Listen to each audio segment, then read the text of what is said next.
शाले, काही नाही, प्रियाची आठवण आली म्हणून येऊन बसले.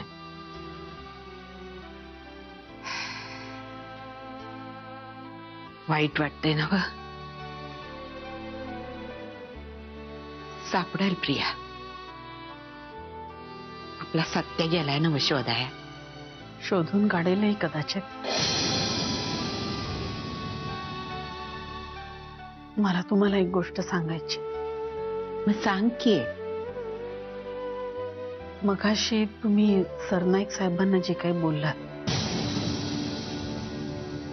नाही पटलं मला. आपल्या भल्यासाठीच सांगत होते ते. हवं आहे मला, पण आपल्या भल्याचं सांगत असताना सत्याचा कुणी अपमान करत असेल ना तर मला नाही आवडायचं. तू बी म्हणालीस कदाचित सत्या शोधून काढेल. कदाचित ह्या शब्दामुळं सत्याच्या कर्तृत्वाबद्दल संशय निर्माण होईल. आणि माझा सत्या कर्तव्याच्या बाबतीत आणि कर्तृत्वाच्या बाबतीत कुठंच कमी पडला नाही आणि कधी कमी पडणार बी नाही.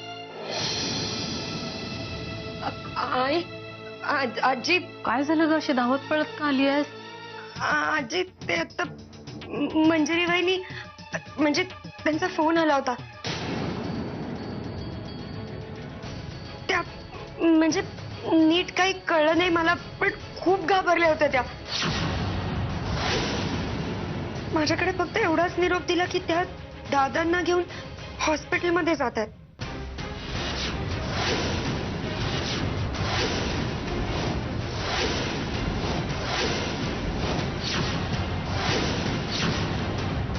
काय? सत्या, शाली, शाले, शाले, सावळ सवताला.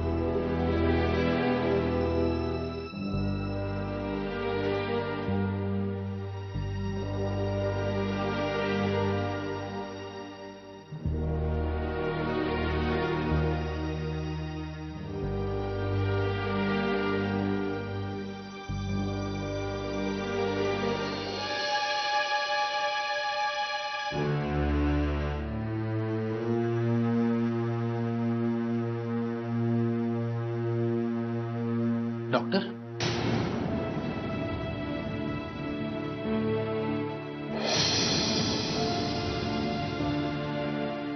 डॉक्टर, डॉक्टर काही काळजीचं कारण नाही ना? नो नो मिसेस मुदळकर, काळजी करण्यासारखं काहीच कारण नाही. त्यांचे सिटी स्कॅन रिपोर्ट अगदी नॉर्मल आहेत. ऍडमिट करायची गरजही नाहीये त्यांना.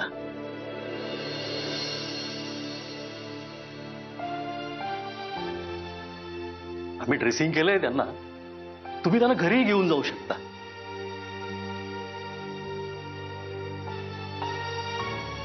आणि हो, औषधं वेळेवर देत जा आणि अल्टरनेट डेला त्याला ड्रेसिंगला घेऊन येत जा. ओके? थँक्यू. सुहास, आज जाऊन येऊ आपण. हो.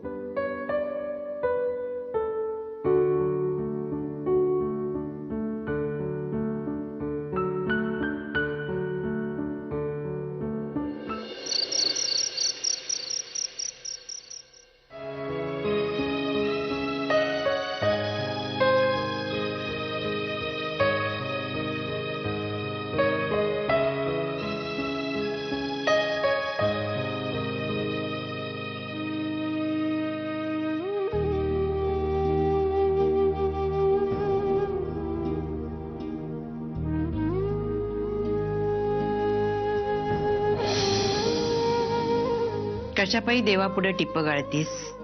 काय गरज आहे देवाला इनवायची? बघू नकच अशी. बराबरच बोलतेय म्या.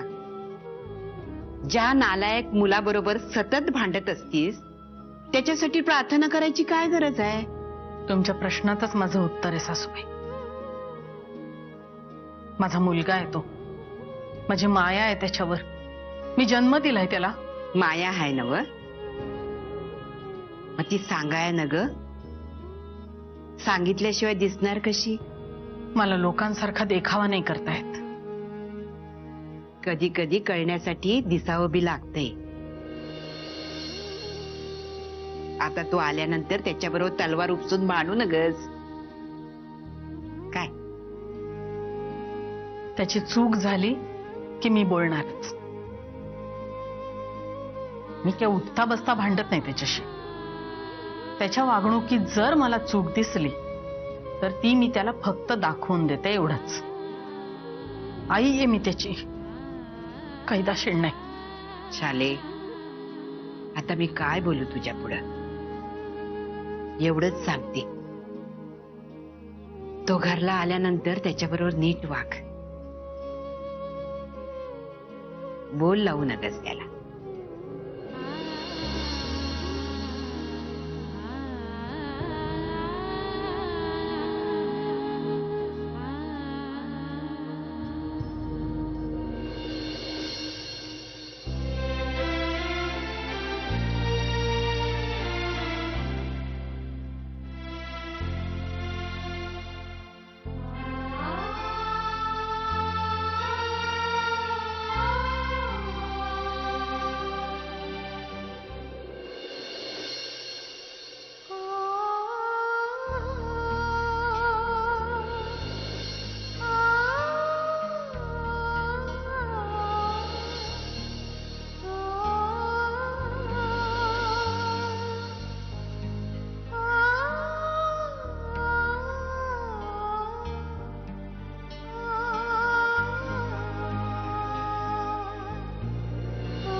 आजी, आजी, आजी जरा आत येता का? काय झालं? यांना शुद्ध आली आहे.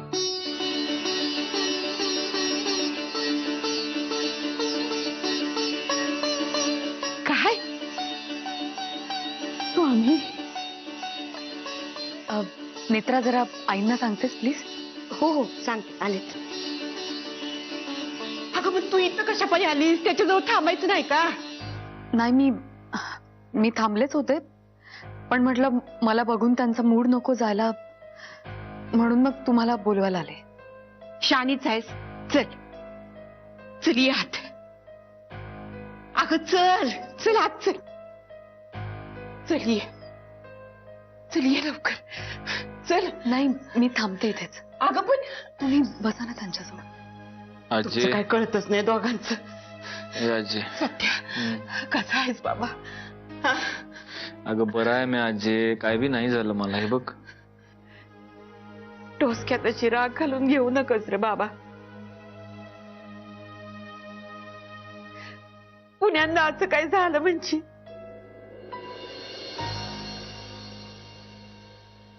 अगं काही नाही होत मला. आज मंजिरीने तुला वाचवलं, तीच घरला घेऊन आली तुला. ठाव आहे?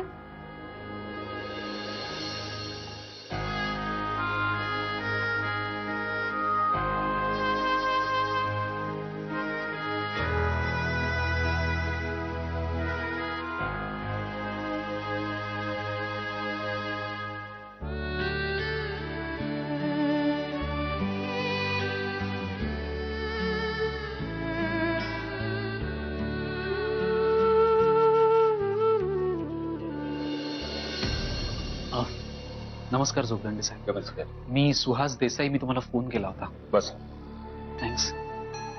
बोला, काय मदत करू शकतो मी आपल्याला? मी प्रिया मोहितेचा फियॉन्से. तिच्या किडनॅपिंग संदर्भात तुमच्याशी बोलायचं होतं म्हणून मी विहंग भाऊजींकडनं तुमचा नंबर घेतला, तुम्हाला फोन केला आणि आता भेटायला आलोय. हवलदार,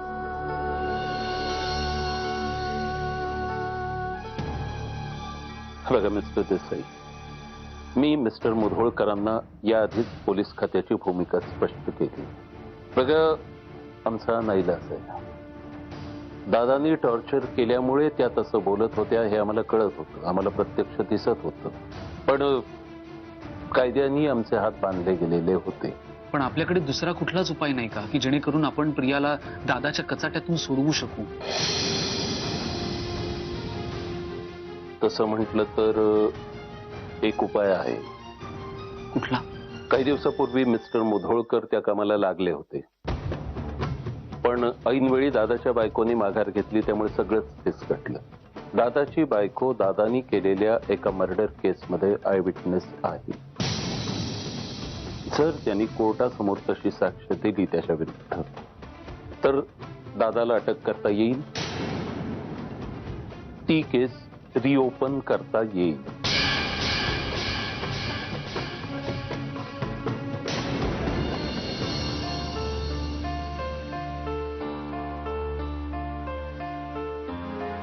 सूप आणलाय. मी ठेवते मी इथे, तुम्ही पिऊन घ्या.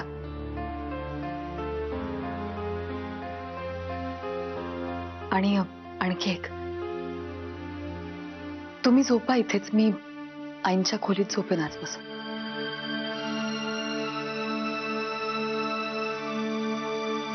का वाचवलंस तू मला आज? मेलो असतो तर सुटलो असतो ना या सगळ्यातून. उगीच माझ्यावरचं उपकारांचं ओझं वाढवून ठेवलंस. उपकार कसले? स्वार्थ नाही आत माझा, आणि माझ्यासाठी नाही, आपल्या मुलीसाठी वाचवलं मी तुम्हाला. इथून पुढे स्वतःचा जीव धोक्यात घालण्याआधी तिचा विचार करा एकदा. आज कोणीतरी पाठवून माझ्या डोक्यात वार केला. बेशुद्ध झालो मी. शुद्ध हरपण्याच्या एक क्षण आधी मला माझ्या डोळ्यासमोर काय दिसत होतं माहितीये? आपल्या पिल्लूचा चेहरा. नाही, आपल्या लग्नानंतरची दुसरीच रात्र. तू कॉफी करून आणली होतीस माझ्यासाठी. इथे या जिन्यातच बोलत बसलो होतो आपण बराच वेळ. आयुष्यात पहिल्यांदा एकमेकांशी एवढे बोललो होतो आपण. ते सगळे क्षण आठवले.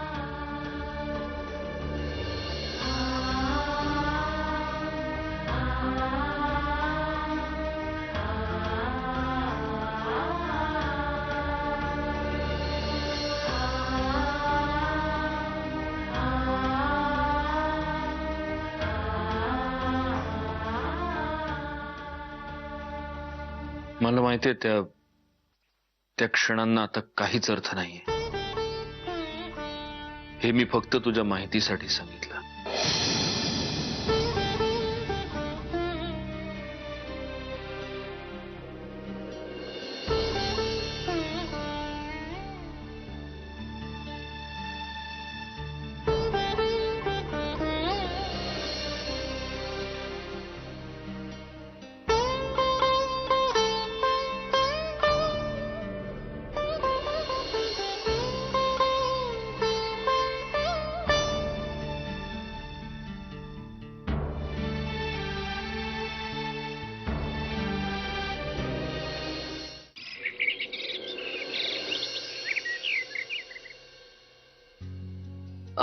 वाह, मेथीची भाजी.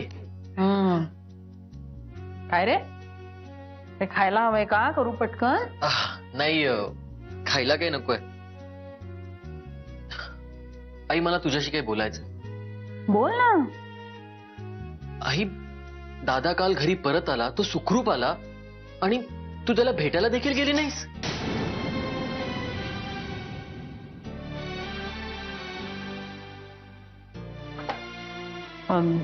त्याला आरामाची गरज आहे असं वाटलं मला, आणि मलाही वेळ नव्हता. वेळ नाही मिळाला? अगाई, हे काय कारण झालं का? आणि तू माझ्याशी कशाला खोटं बोलतेस? मी तुला बघितलं की त्याच्या रूम पर्यंत 2-3 वेळा तू गेली होती आणि त्याला न भेटता तू परत मागे आलीस. मला एक गोष्ट कळत नाही की या घरात नात्यांपेक्षा इगो कधीपासून जास्त महत्वाचे झाले. कुणाशी बोलतोयस कळतंय ना तुला? तुझ्या भावासारखा वागू नकोस. आई, मी मान्य करतो की दादा वहिनींच्या बाबतीत चुकत असेल आणि 110% चुकत असेल, पण आई, याचा अर्थ हा नाही होत ना की दादा सगळ्याच बाबतीत चुकतोय. तू समजून घे मला काय म्हणायचंय ते. तुझं इथे काही काम नसेल ना तर थांबू नको इथे. हल्ली जो तो उठतो आणि मला उपदेश करतो. आई, मी तुला उपदेश करत नाहीये. माझी फक्त एकच इच्छा आहे की हे घर पूर्वीसारखं हसतं खेळतं व्हावं. आई, मला माहितीये की तू आजही सत्यजित दादावर खूप जास्त प्रेम करतेस, आणि नाही, मला या गोष्टीची तक्रारच नाहीये मुळात, कारण मला लहानपणापासून एक गोष्ट व्यवस्थित कळून चुकली आहे की सत्यजित दादावर प्रेम करणारी तू एकटीच आहेस आणि माझ्यावर प्रेम करणारे तुम्ही दोघं. आई, सत्यजित दादा दाखवत नसला तरी तो हळव्या मनाचा आहे आणि हे माझ्यापेक्षा जास्त तुला चांगलं माहितीये. आई, दादासाठी तू सोडून या जगात कोणीच महत्वाचं नाहीये, अगदी मंजिरी वहिनी सुद्धा. आई, तू जर असं त्याच्याशी वागलीस तर तू. आई, नको ग, बोल त्याच्याशी. अगं, तो तुटत चाललाय आतून. आई, प्लीज बोल ना त्याच्याशी. आई,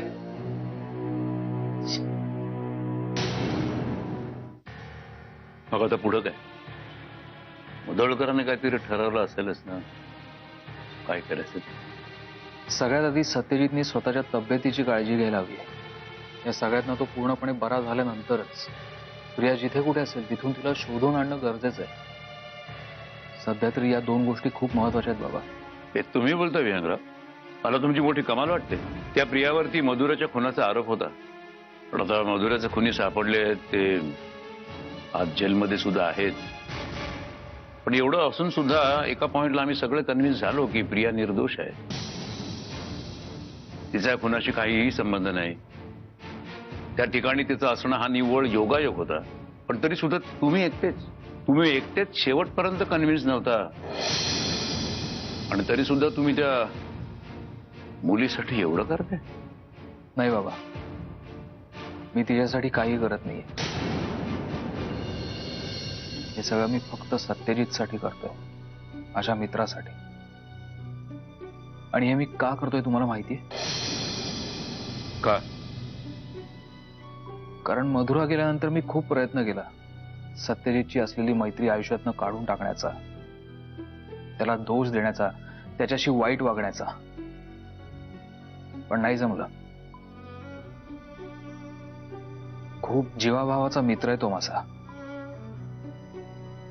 आणि मला 100% खात्री आहे बाबा, आज जर सत्यजित माझ्या जागी असतं आणि मी जर त्याच्या जागी असतो तर सत्यजितने हेच केलं असतं. त्याने मला असं कधीच एकटं पडू दिलं नसतं. विहंगराव, तुम्ही खरंच मोठे आहेत. नानी, खूप मोठे आहेत तुम्ही.